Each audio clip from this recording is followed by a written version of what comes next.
আসসালামু আলাইকুম সুপ্রিয় দর্শক বন্ধুরা, দেশ ও প্রবাস থেকে যে সকল ভাই ও বোনেরা আমার এই ভিডিও দেখছেন আশা করি ভালো আছেন। আজকে এমন একটা সমস্যার সমাধান নিয়ে চলে আসলাম, যেটা অনেকেই হয়তোবা প্রথমবার দেখবেন। দেখুন, গরুর পেটের ভিতর থেকে নাড়ি কেটে কেটে পড়তেছে, দেখছেন?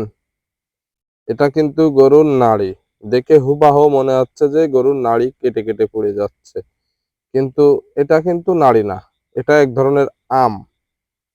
এটা গরুর ডায়রিয়া হলে, পাতলা পায়খানা হইলে এবং পয়জন জাতীয় কোনো খাবার খাওয়া পড়লে কিন্তু এই সমস্যাটা হয়। আর এটা মাত্র হয় এই যে ভুসি, গমের যে ভুসি বলেন, ছাল বলেন, এতে দেই কি জানেন?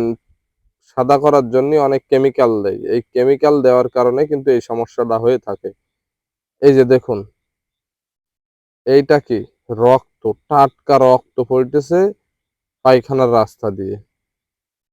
আর এর সমস্যার সমাধান একমাত্র এই যে ওষুধটা দেখেন আমি ঢমে বানাইছি, অনেকগুলো ওষুধ একত্রিত করে কিন্তু এই ওষুধটা তৈরি করছি।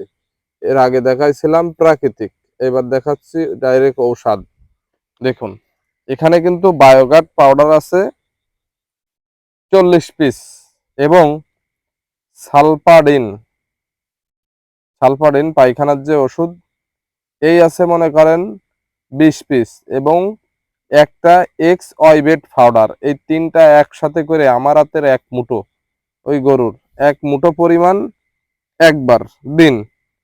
এভাবে পরপর 3 দিন খাওয়ালে কিন্তু এই যে রক্ত আম এবং পাতলা পায়খানা, এটার সমস্যার সমাধান ইনশাল্লাহ হবে বা আমার হয়েছে। আমি কিন্তু গরু বিক্রয়ও করে দিছি।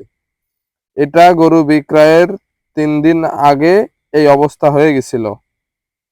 তা যাই হোক, গরু বিক্রয় করার পরে আমি কিন্তু সুস্থ করে সেই কাস্টমারের হাতে তুলে দিছি। সবাই ভালো থাকবেন, সুস্থ থাকবেন।